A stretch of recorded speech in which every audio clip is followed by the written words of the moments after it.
Hello and welcome to learn with Hema's class my dear students. आज मैं आपको कराने वाली हूँ 8th स्टैंडर्ड का मराठी सब्जेक्ट और उसका लेसन नंबर 11 जो कि है पोएम जीवन गाने। और इसे लिखा है नितिन देशमुख ने।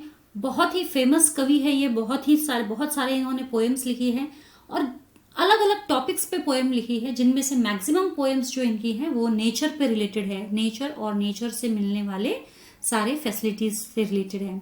और इन्होंने जो भी ये लैंग्वेज यूज करते हैं वो इतना हार्ट टचिंग लैंग्वेज होता है। तो इनके पोएम्स जो है बहुत कुछ हमें सिखाते हैं, लाइफ में हमें कैसे रहना चाहिए, नेचर से हमें क्या सीखना चाहिए। नेचर से रिलेटेड सारी इनकी पोएम्स हैं। और ये जो पोएम है ये पोएम पब्लिश हुई थी किशोर नाम की एक मैगजीन में सितंबर 2009 में, और वहां से ये पोएम ली गई है। वैसे किशोर नाम की जो मैगजीन है उसमें कई सारे कवि लेखक, इनके आर्टिकल्स, पोएट्रीज आते रहते हैं और उनमें से मोस्टली पिकअप की जाती है ये टेक्स्ट बुक्स वगैरह में। बहुत ही अच्छी मैगजीन है और यहाँ पर हम सुनने समझने जा रहे हैं नेचर के बारे में। बट इससे पहले कि मैं आगे बढ़ूँ, एक छोटी सी रिक्वेस्ट जो हमेशा मेरी आपसे रहती है वो है कि इस वीडियो को लाइक करना ना भूलिए, और साथ ही साथ अगर आप मेरे चैनल के लिए नए हैं तो इसे सब्सक्राइब करना ना भूलिए, और प्लीज अपने फ्रेंड्स के साथ जरूर से इस वीडियो को शेयर कीजिए। तो चलिए शुरू करते हैं जीवन गाने। शुरुआत है इसका जो इंट्रोडक्शन पार्ट है पोएट के बारे में। नितिन देशमुख 1974 में इनका बॉर्न हुआ है। ये प्रसिद्ध कवि और लेखक है, बहुत ही फेमस पोएट भी है एंड राइटर भी है। त्यांच्या विविध विषयांवरील काव्य रचना प्रसिद्ध आहेत। उन्होंने बहुत सारे अलग अलग विविध विषयांवरील अलग अलग टॉपिक्स पर, सब्जेक्ट्स पर पोएट्रीज लिखी है और जो कि काफी फेमस भी है। त्यांच्या काव्यातून निसर्ग व निसर्गापासून मिळणाऱ्या विविध गोष्टी यांवरील मार्मिक भाष्य आढळून येते। उनके जितने भी पोएम्स है जो नेचर के ऊपर है, तो उन्होंने और नेचर से मिलने वाले जो अलग अलग बातें हैं उनके ऊपर बहुत ही एकदम हार्ट टचिंग लैंग्वेज उन्होंने यूज की है, और वो हमें समझ में भी आता है, हमारे दिल को छू लेने वाली बातें होती हैं। ऐसी बातें उन्होंने यूज की है अपने पोएट्रीज में। निसर्गातील विविध घटक आपल्याला काही ना काही मूल्य व संस्कार शिकवत असतात। मतलब नेचर के जो अलग अलग एलिमेंट्स हैं, एलिमेंट्स जैसे कि प्लांट्स है, ग्रीनरी जो भी है, वाटर है, रिवर्स, ओशंस, जो माउंटेन्स है, विंड है, सॉइल है, ये सब हमें कुछ ना कुछ सिखा के जाती है। तो अलग अलग एलिमेंट्स जो है नेचर के वो हमें कुछ ना कुछ हमेशा सिखा के जाते हैं, व्हॅल्यूज। प्रस्तुत कवितेतून कवीने निसर्गातील विविध घटकांकडून शिकता येणाऱ्या गोष्टी थोडक्यात पण मार्मिकपणे मांडल्या आहेत। तो इस पोएम में भी कवि ने नेचर में से अलग अलग, नेचर के जो अलग अलग एलिमेंट्स हैं उनसे हम क्या सीखते हैं, बहुत ही थोड़े में लेकिन बहुत ही इफेक्टिवली हार्ट टचिंग वे में उन्होंने ये यहाँ पर बताया है। प्रस्तुत कविता किशोर सितंबर 2009 या मासिकेतून घेतली आहे। यानी ये जो कविता है, मैंने पहले ही बताया था, किशोर नाम की जो एक मंथली मैगजीन है जो कि सितंबर 2009 का एडिशन है, उसमें ये पब्लिश की गई थी पोएम, वहां से ये ली गई है। तो अब हम शुरू करते हैं। ऐका वाचा म्हणा। या सृष्टीचे मंजूळ गाणे जगणे मजला शिकवून गेले। दैट मीन्स या सृष्टि मतलब नेचर, और इस नेचर का जो ये स्वीट सॉन्ग है, स्वीट सॉन्ग मतलब एक चीज आप नोटिस कीजिए, जब भी आप नेचर के बीच में रहते हो, यानी हिल एरियाज में रहो, हिल एरियाज में, वैलीज में, या किसी भी नेचर जो ग्रीनरी से भरपूर है, जहां पर पर्वत है, नदियां हैं, ऐसे जगह पर अगर आप जाते हो तो आपको एक आवाज, मधुर सी आवाज सुनाई पड़ती है। वो नेचर की आवाज है जो हवा से, पत्तों के घिसने से होती है, या हवा के चलने से होती है, या बर्ड्स के चहचहाने से होती है। बहुत अलग अलग तरीके से ये पानी का खलखल आवाज होता है। बहुत अलग अलग तरीकों से हमें आवाजें सुनाई देती है। तो ये गाने जो है, जो आवाजें हैं, बहुत स्वीट लगती है हमको, हमारे दिल को छू लेने वाली, बहुत ही मधुर होती है। तो या सृष्टि से मंजूळ गाने, तो ये जो स्वीट सॉन्ग है नेचर का, जगणे मजला शिकवून गेले, और इस गाने ने ही मुझे जीना सिखाया है। झिलमिल नारे चंद्र चांदने जगणे मजला शिकवून गेले। वो ये भी कहते हैं कि जो चंद्र चांदने जो है, यानी कि मून और मून लाइट, स्टार्स, ये सब जो है रात में, जब एकदम रात अंधेरी होती है उस वक्त चमकते हैं। और ये हमें एक चीज सिखा के जाते हैं कि चाहे आपके जीवन में कितना ही अंधेरा क्यों ना हो, आपको कभी भी हार नहीं माननी चाहिए। आपको अपने आप पर पूरा बिलीव रखना चाहिए। बिल्कुल उसी तरीके से कि भले अमावस्या की रात भी क्यों ना हो, लेकिन फिर भी तारे टिमटिमाते रहते हैं, वो अपनी रोशनी फैलाते रहते हैं। वो ये नहीं सोचते कि अगर ये आकाश पूरा काला हो चुका है तो मेरे अकेले की रोशनी से क्या होगा, तो वो रोशनी देना बंद नहीं कर देते हैं, वो कंटिन्यूस अपना काम चालू रखते हैं। तो यानी चाहे कितनी भी विपरीत परिस्थिति आ जाए, हमें अपना काम नहीं छोड़ना चाहिए, हमें अपना काम निरंतर करते रहना चाहिए बिना दूसरों की परवाह किए कि दूसरे क्या कर रहे हैं। तो ये पाठ हमें इस पैराग्राफ से समझ में आता है। भरकट लेल्या जगात नाही संस्कारांची जाण कुणाला, तुळशी वरल्या त्या पण तिचे जळणे मजला शिकवून गेले। बहुत ही ब्यूटीफुल यहाँ पे कहा गया है। ये पोएट जो है यहाँ पे कह रहा है कि आज की दुनिया में जब हम चारों तरफ अपने आसपास में जब लोगों को देखते हैं तो पूरी स्वार्थी दुनिया है, स्वार्थ से भरी हुई है। Selfish people are all around us. सर्वजन जो यहाँ वहां भरे हुए हैं, भटक रहे हैं, ये सेल्फिश लोग। और ऐसे लोगों की भीड़ में संस्कार, वैल्यूज जो है बहुत कम हमें दिखाई पड़ता है। लेकिन फिर भी अगर हम संस्कार की बातें करें तो चाहे कितनी ही सेल्फिश क्यों ना हो जाए दुनिया, जो तुलसी, आंगन में जो तुलसी का झाड़ होता है, उस तुलसी के झाड़ पर जो दिया लगता है, उसकी जो पंक्ति, जो जलने वाला दिया जो है, हमें सिखाकर जाते हैं कि चाहे दुनिया कितनी ही सेल्फिश हो जाए, हमें कभी भी किसी पर से भरोसा नहीं उठाना चाहिए और हमें हमेशा दूसरों को राह दिखाना चाहिए। हमें सेल्फिश नहीं बनना चाहिए। भले ही कुछ लोग अपने वैल्यूज भूल गए हो, लेकिन हमें अपने वैल्यूज नहीं भूलने चाहिए। तो ये हमें कौन सी चीज याद दिलाती है हमें अपने वैल्यूज नहीं भूलने चाहिए? तुलसी वरलिया त्या पण तिचे, मतलब तुलसी का जो झाड़ होता है, जो घर के आंगन में नॉर्मली लगा रहता है, उसके ऊपर जो पंक्ति है वो हमें सिखाती है कि हमें कभी भी हार नहीं माननी चाहिए, हमें कभी भी दूसरों के साथ सेल्फिश नहीं होना चाहिए और हमें हमेशा अपने कल्चर को संभालते हुए दूसरों को मदद करनी चाहिए। प्रेम काय ते कुणा न ठावे, नदी सागरा जीव का लावे। अब वो ये कह रहे हैं कि प्रेम क्या है, प्यार क्या है, ये किसी को पता नहीं है। नदी सागरा जीव का लावे, हमें यह भी नहीं पता कि नदी जो है वो सागर से इतना प्यार क्यों करती है। सागर यानी समुद्र, समुद्र से इतना प्यार क्यों करती है, वो अपना सारा पानी उसे क्यों दे देती है, वो उसकी तरफ क्यों खींची जाती है। ये उसका प्यार है, ये उसका सेल्फलेस लव है, जो बिल्कुल भी मतलबी नहीं है। सेल्फलेस लव है उसका, और उसी ने मुझे जीना सिखाया कि हमें भी सेल्फिश नहीं होना चाहिए, सेल्फलेस रहना चाहिए। दैट इज स्वैर होनी नदीचे पडणे। स्वैर होनी नदीचे पडणे यानी नदी जो है हमेशा अपने पानी से भरपूर रहती है और वो दौड़ती रहती है किसकी तरफ? सागर की तरफ, ताकि सागर में अपना सारा पानी दे दे। जैसे कि मैं आपको जस्ट इतना बताती हूँ कि अगर आप नदी का पानी टेस्ट करोगे तो वो एकदम मीठा होता है और सागर का पानी टेस्ट करोगे तो वो एकदम खारा होता है।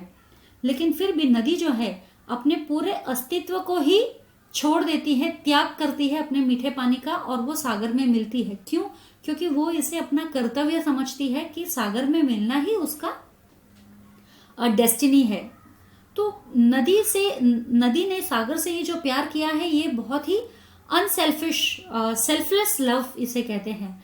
उसे पता है पूरी तरह से कि अगर जब तक नदी है तब तक उसकी इंडिविजुअल आइडेंटिटी है, लेकिन जैसे ही वो सागर से मिल जाएगी उसकी आइडेंटिटी पूरी खत्म हो जाएगी। लेकिन फिर भी वो ये काम नहीं छोड़ती करना। इसी को कहते हैं प्यार करना, किसी से इतना प्यार करना कि अपने आप को भूल जाना, अपने आप को खत्म होने का डर भी नहीं रहता उसे। बुलंद तरीही असे हौसले, पिल्लासाठी किती सोसले।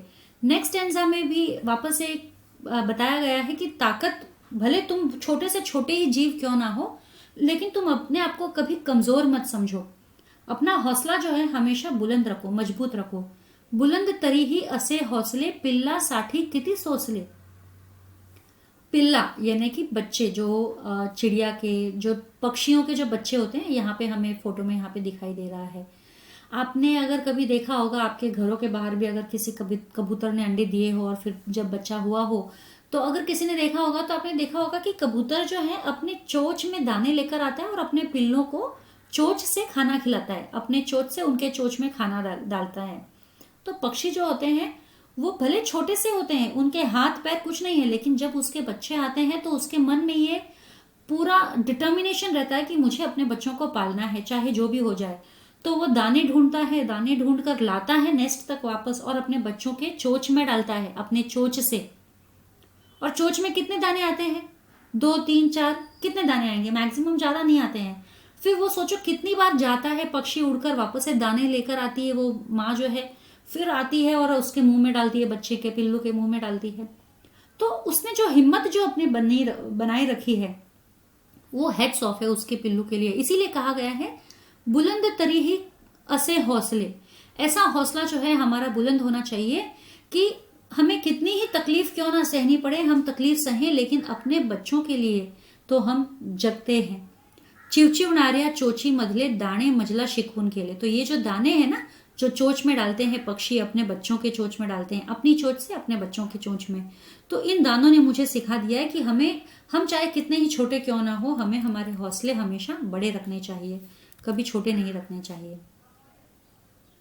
सागराची अथांगता अन ही वृक्षाची स्थिर प्रतज्ञता, दुसऱ्यांसाठी घाव सोसणे जगणे मजला शिकवून गेले।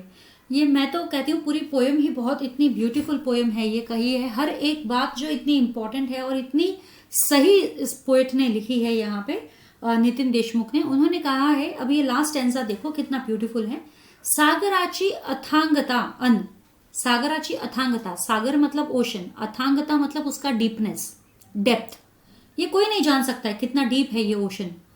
अन ही वृक्षाची स्थित प्रज्ञता, वृक्ष यानी ट्री, स्थित प्रज्ञता मीन्स उसकी ट्रैंक्विलिटी, कामनेस, जो पेशेंस उसके अंदर है। तो ही वृक्षाची स्थित प्रज्ञता दुसऱ्यासाठी घाव सोसणे, मतलब वो दूसरों के लिए अपने आप पर जुल्म सहन करते हैं। दुसऱ्यासाठी घाव सोसणे, अपने आप पर जितना भी जुल्म होता है वो सहन करते हैं। जगणे मजला शिकवून गेले, तो सिर्फ दूसरों को देते रहते हैं और खुद जो है तकलीफ झेलते रहते हैं, यही उनका काम है, सागर हो या झाड़ हो। अब सागर कैसे देता है दूसरों को? सागर का जो पानी है वाफ बनकर आसमान में उड़ जाता है, आसमान से बादल बनता है और बादल से फिर बारिश बरसती है, और जैसे ही बारिश आती है सारी सृष्टि मानो फिर से हरी भरी हो जाती है, एकदम लाइवली हो जाती है, नेचर एकदम ग्रीन ग्रीन हो जाता है चारों तरफ। तो ये किसका नतीजा है? ये ओशंस का पानी जो वाफ बन के जाता है, ये उसी की वजह से बरसात आती है। और दूसरे है झाड़। झाड़ एक ही जगह पे रहते हैं, एक ही जगह पे रहते हैं, सालों साल वहीं पर उगते हैं और हमें फल फूल इत्यादि देते ही रहते हैं। वो कभी भी देना बंद नहीं करते। वो ये नहीं सोचते कि अगर मैंने फूल उगाया या फ्रूट उगाया तो कोई तोड़ लेगा। इवन पत्ते, इवन टिम्बर, झाड़ को भी काट देते हैं लोग घर बनाने के लिए या पता नहीं क्या क्या चीजों, आग जलाने के लिए, क्या क्या चीजों के लिए। और झाड़ जो है हमेशा सिर्फ हमें देता ही रहता है। अगर हमने उसे काट भी दिया तो वो फिर से वही उगता है और वो वही रहता है, वहां से कहीं नहीं जाता।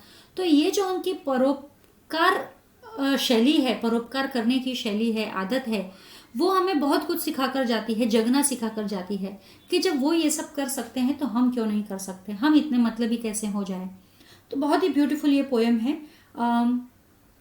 5 स्टैंजास की ये पोएम है पूरी।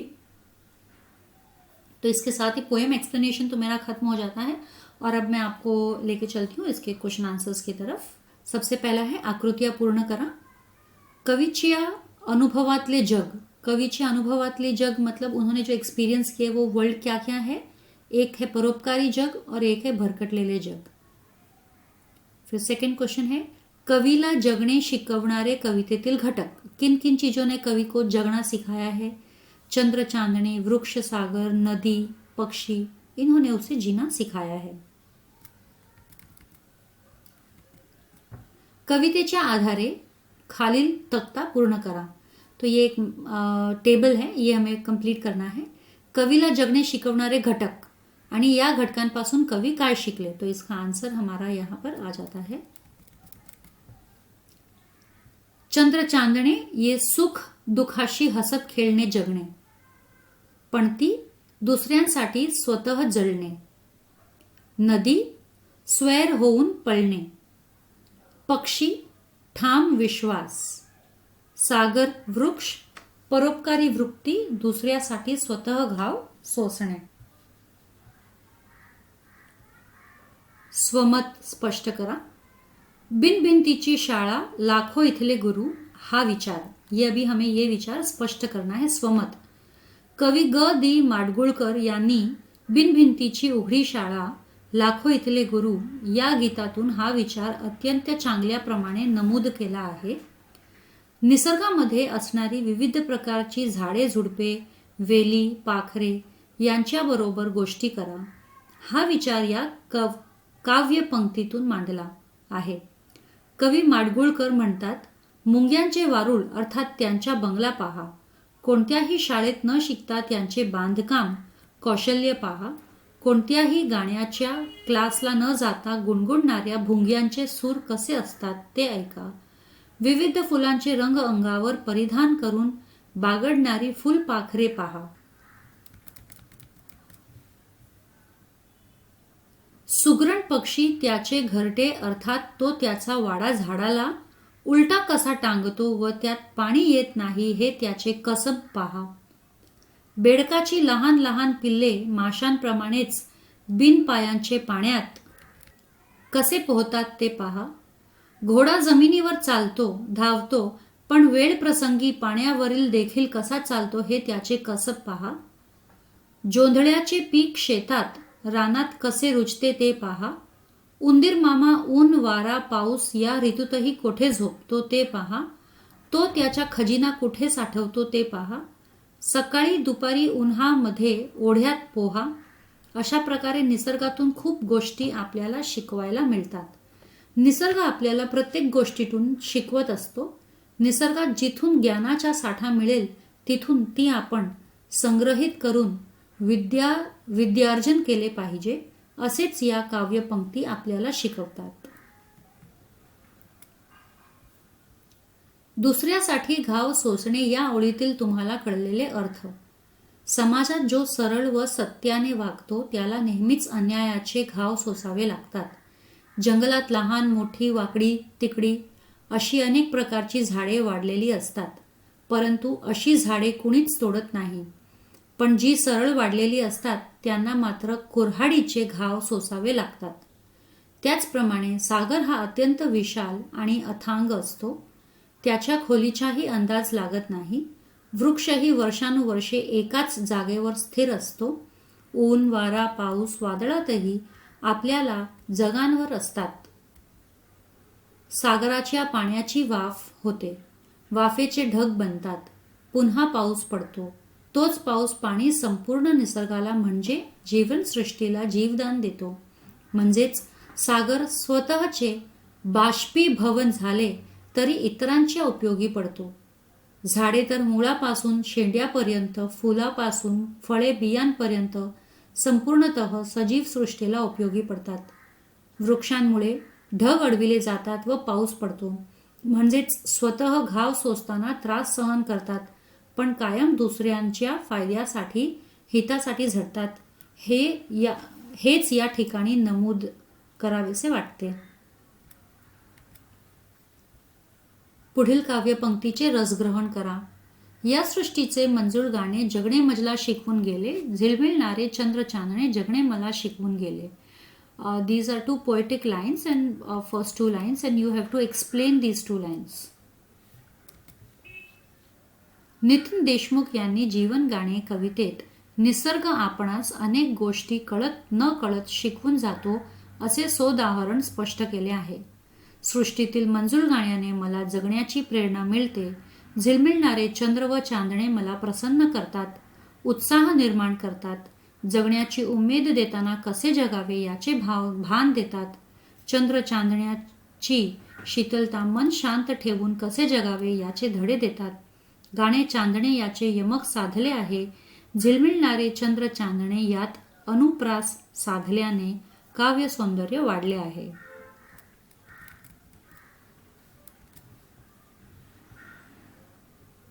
भरकटलेल्या जगात नाही संस्काराची जाण कुणाला, तुळशीवरल्या त्या पण तिचे जळणे मजला शिकवून गेले. तंत्रयुगात जग आनंदापासून भरकटत चालले आहे. स्वैराचाराने मूल्ये हरवताना दिसत आहेत. संस्कार रोपले आहेत. स्वतः जळून दुसऱ्याला प्रकाश देणारी पणती कवीपुढे आदर्श आहे. सायंकाळी तुळशीपुढे तेवणारी पणती तेवत राहून अंधाराचा नाश करते, प्रकाश देते. माणसानेही दुसऱ्यांना प्रकाश देण्यासाठी, मदत करण्यासाठी असेच कष्टाने तेवत राहिले पाहिजे. पणतीचे रूपक भरकटलेले जग या संकल्पनांनी कवितेचे आशय सौंदर्य खुलले आहे. तुळशीची पवित्रता अर्थ सौंदर्य निर्माण करते.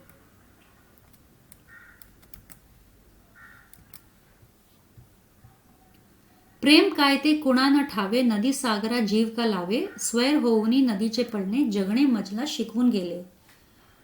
धावपळीच्या सध्या युगात जो तो आपापल्या व्यापात गुंतला आहे, स्वार्थी झाला आहे, प्रेम करणे, समर्पण करणे, त्याग वगैरे तो विसरून गेला आहे.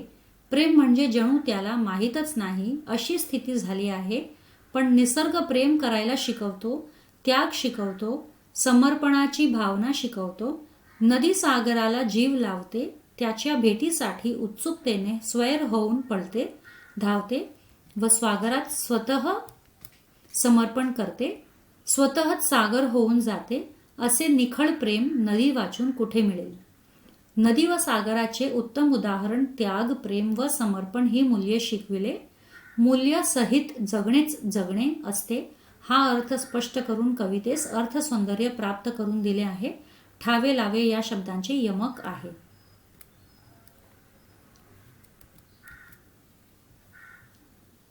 बुलंद तरीही असे हौसले, पिल्लांसाठी किती सोसले, चिवचिवणाऱ्या चोचीमधले दाणे मजला शिकवून गेले. ध्येय निश्चित करून ते साध्य करण्यासाठी अथक परिश्रम करणे गरजेचे असते हे पक्षी व पिल्लू या उदाहरणाद्वारे दर्शविले आहे. एवढासा लहान पक्षी काडी काडी जमवून घरटे बांधतो, पिल्ले जन्मास घालतो, त्याला दाणा पाणी देण्यासाठी उंच उंच भराऱ्या घेतो, त्यांच्या चोचीत दाणे घालतो, पिल्लांच्या पंखात बळ येईपर्यंत त्यांच्यासाठी कष्ट सोसतो. निसर्गातील या उदाहरणाद्वारे परिश्रम करणे, कष्ट सोसणे याचा अर्थ कवीला उलगडतो व जीवन जगण्याची कला शिकवितो. हौसले सोसले मधले गेले या शब्दांचे यमक असून ध्येय पूर्तीसाठी झटणे या प्रेरणेने कवितेस आशय सौंदर्य प्राप्त झाले आहे. सागराची अथांगता अन्न ही वृक्षाची स्थितप्रज्ञता, दुसऱ्यासाठी घाव सोसणे, जगणे मजला शिकवून गेले. सागर व वृक्ष हे निसर्गाचे घटक अत्यंत महत्त्वाचे आहेत. माणसाने उथळ विचार न करता समुद्राची गंभीरता व अथांगता आत्मसात केली पाहिजे. सागर सर्व समावेशक आहे, तरीही खोल व शांत आहे. वृक्ष कोणत्याही हवामानात अचल स्थिर उभे असतात, संकटाशी सामना करतात. प्रसंगी त्याच्यावर घाव पडले तरी सहन करून मानवाला लाकूड, फळे, फुले, औषधे देतात, सावली देतात, मदतीच्या हात देतात. दुसऱ्यासाठी घाव सोसूनही परोपकार करणारे वृक्ष खऱ्या अर्थी स्थितप्रज्ञ असतात. सागर व वृक्षाचे समर्पक उदाहरण देऊन कवितेस अर्थ सौंदर्य प्राप्त झाले आहे.